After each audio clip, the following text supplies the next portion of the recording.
Have you ever done something simple, thinking you were helping someone, only to realize later you'd opened the door for hell to walk in? I did. And to this day, when the wind shifts and the corral starts creaking on its own, I remember their faces, both of them. It was 1992 in a forgotten patch of northern Utah. I lived alone on my father's farm. Winter had come early and snow already covered half the fields. Hardly anyone drove that road, just hunters and lost truckers. That afternoon I saw two boys walking barefoot, clothes torn, faces burned by the cold. 15, maybe 16. They looked starving, the kind of sight that breaks you from the inside out. I brought them into the kitchen, gave them soup, bread, and blankets. They barely spoke, just thanked me in a low, emotionless tone, repeating the words like they'd memorized them. When night fell, they slept in the barn. By morning, they were gone. I figured they'd moved on until I heard their voices again the next night, calling my name from outside with that same calm, empty tone. And that's when I understood I should never have opened that door. The farm sat about 15 kilometers from the nearest town, a small place called Blanding. I'd lived there since my wife died in 1987. After that, I could never leave the land. It was the only place where silence still made sense. My routine was simple: up before sunrise, feed the chickens, change the horses' water, then spend the rest of the day fixing whatever the cold had broken. Sometimes I talked to myself, something that happens when you live too long with no one to answer. At night, I'd sit on the porch watching the horizon, listening to the wind through the dry cornfields. The radio came in poorly, just a few distant voices. That week, the weather felt heavy. Clouds stalled, cold coming from the east. The cattle were restless, and the dogs barked at nothing. I thought it was just winter getting to the animals until that late afternoon when I saw the two on the road. They walked slowly side by side, heads down. The taller one had dark hair. The shorter wore a coat far too big for his body. When they reached the fence, they stopped. They didn't ask for help. They just stood there, watching me, silent. I went to the gate. I asked if they were lost, if they needed water or food. The older one answered in a strange way, calm, measured, said they were coming from the north and only wanted to rest. The way he spoke sounded rehearsed, like every word was a difficult choice. I took them into the kitchen. They sat at the table, motionless, observing my every move. When I served the soup, they ate fast, but as if they couldn't taste it. They thanked me in unison, the same phrase, the same tone. "Thank you, sir." I asked where they were from. They glanced at each other and answered almost in sync, from far away. I figured it was shyness or fear. I only realized something was wrong when one of them tried to smile, and the smile stayed on his face too long, as if he didn't know when to stop. Even so, I let them sleep in the barn. I thought it was the right thing to do, and that simple decision has cost me every night's sleep since. Next morning, the barn was empty. The blankets I'd left in the corner were still folded. The bowl with the leftover soup was clean. No sign of them. No footprints in the snow, no impressions in the straw. Only an odd smell in the air, a mix of wet earth and iron, like dried blood. I figured they'd slipped out before dawn. People ashamed will vanish without thanks. I spent the day with the cattle, trying not to think about it. But the dogs knew. They spent the whole morning growling toward the cornfield, tails tucked. By afternoon, one of them disappeared. I thought he'd run off, but when night fell, I heard him barking again. Only the sound came from far off, from the wrong side, out by the road. The wind carried echoes of voices mixed with the barking. Two tones, half whispered. It sounded like people trying to imitate a dog. I locked the windows, leaned the rifle against the wall and waited for the noise to stop. Around 9, the cattle started to stir. I heard hooves pounding, the pen creaking. I went out with the flashlight and saw shadows moving near the corral. Two figures about the size of teenagers, walking slowly among the animals. I shouted, "Who's there?" No answer. The flashlight trembled, and for a moment I thought I saw the shorter boy's face peering at me through the boards. His eyes shone in the beam, not like human eyes, but like a nocturnal animal's. I ran back inside and bolted the door.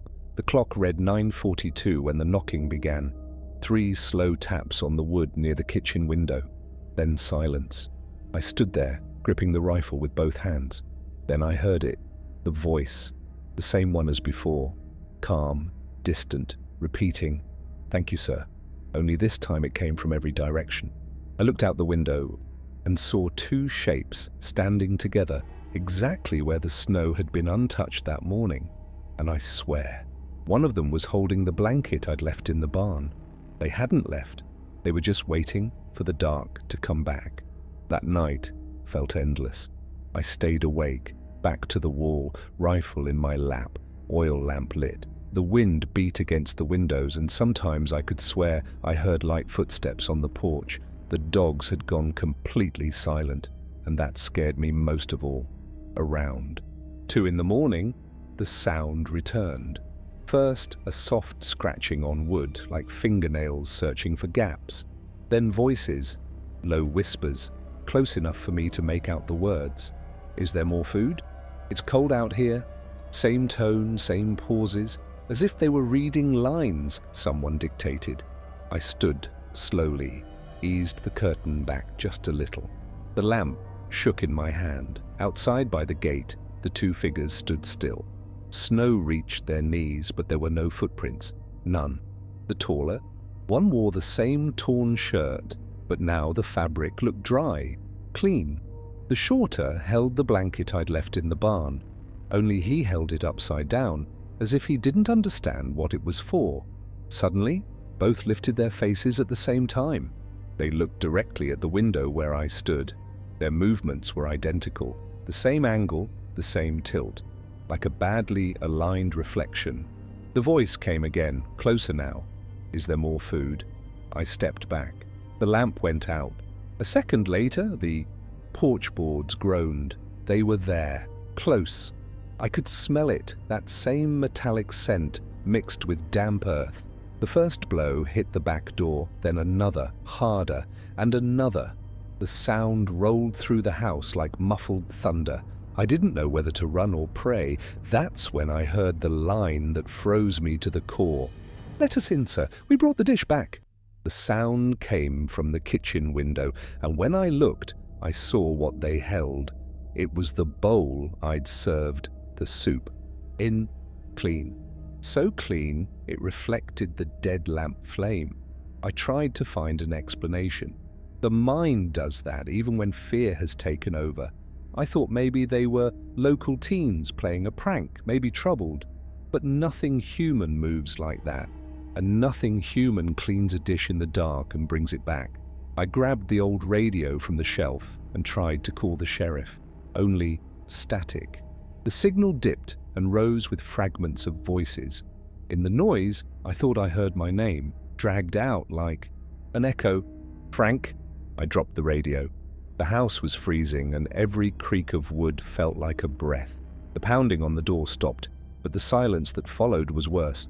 I waited minutes, maybe hours, until I dared look out the window again. Nothing. Empty fields. Only moonlight washing the fence and pasture. I sat in the chair, trying to breathe deep, convincing myself it was over. Whatever it was had gone. I just had to hold on till dawn. But the moment I thought that, I heard the door latch turn by itself. A soft, dry click from the entry. I stood slowly, the rifle shaking in my hands. Then came the sound. 2 voices in unison from outside. "Thank you, sir. If you've ever gone through something that defies logic, something that sounds like a lie, but you still feel it as if it happened yesterday, you understand. And if you want to hear more stories like this, the kind the world forgets, but night remembers, leave a like. That way, I know I'm not the only one remembering." The voice fell silent. Only the wind.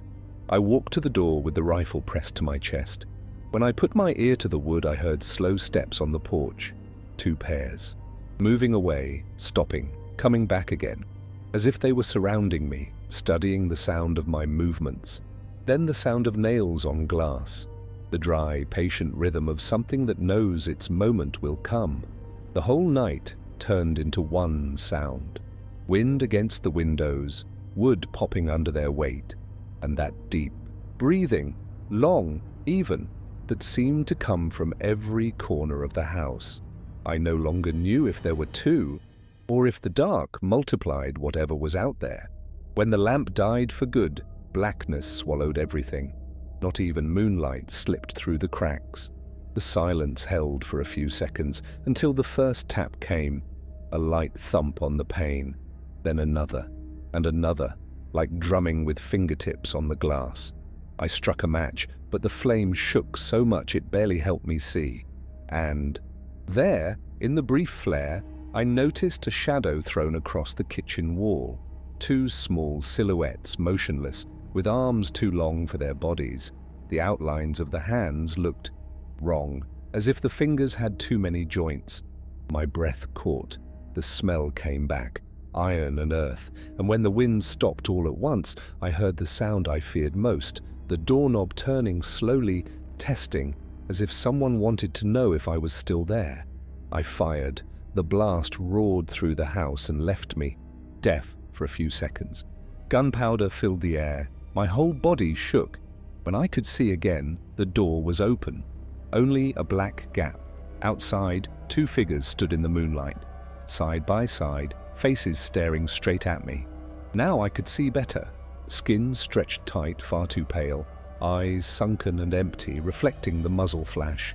And then together they smiled, slowly, without haste. The same identical crooked smile climbing almost to their eyes.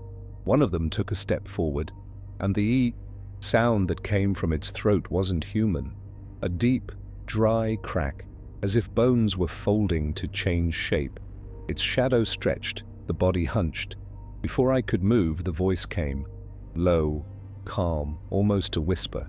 "Is there more food, sir?" That's when I realized what I was seeing wasn't hunger. It was memory. They'd come back because I'd taught them the taste of human kindness. Instinct took over. I ran to the bedroom and shoved the wardrobe against the door. The shotgun was empty, and my hands shook too much to reload. Outside, the footsteps came slow, dragging, nails scraping the wooden floor. They walked without hurry, sure that time was on their side. The house breathed with me. Every pop of the board sounded like something drawing closer. I held my breath, listening for any gap, but their silence was worse than the noise, until one of them tapped lightly on the wall 3 times, and the voice, almost a whisper, followed. "Are you scared, sir?" I peered through the slit of the window. The moon hung high, and the corral looked empty. But between the shadows I caught movement. 2 figures walking side by side, heading back toward the cornfield. One still carried the white bowl. It glowed at a distance like a beacon. I waited for daylight, sitting on the floor, heart pounding in my ears. When the sun finally touched the windows, I stood slowly and stepped outside. The snow around the house was churned up, but without clear prints, like the wind had swept everything clean. I found only one thing on the step, the bowl. Inside it, a hunk of raw meat. It wasn't beef. After that, I sold the farm and never went back. But sometimes, driving those roads when the radio cuts out, I swear I hear voices underneath. 2 of them, soft, murmuring thanks. We grow up believing that helping others is always right, but the desert has its own logic. Out there, not everything that has a face and a hunger deserves to be fed. And if you've ever helped someone and then felt the weight of doubt, that voice saying you should have left it alone, then you know what I'm talking about. Stick around and leave a like if you want to hear more stories the world prefers to forget. Because what I lived on that farm wasn't a visit, it was an invitation. And maybe, even now, I still haven't learned to say no. It's been 33 years since that night, and I still avoid looking out the window after sundown. I live in a small house near town now, neighbors close, lights and noise all around, but the silence still finds me. Sometimes, when the wind blows from the north and carries the smell of dry fields, that chill climbs my neck again. I've never told this whole story to anyone. They said I made it up, that it was loneliness, trauma, an old man's imagination. Maybe so, but there are things you don't forget because your body remembers. The smell of iron, the scrape of nails on glass, the calm voice saying thank you. I learned that evil, when it wears innocence, is the hardest to see. Pity was what condemned me, and maybe what they wanted from the start. One simple gesture, one bowl of food. These days, when I see someone asking for help on the road, I pray. I pray they're human. And if you listen to this story to the end, leave a like, subscribe, and ring the bell. You'll help me keep telling them so that the next time someone knocks on your door at night, you think twice before you open it.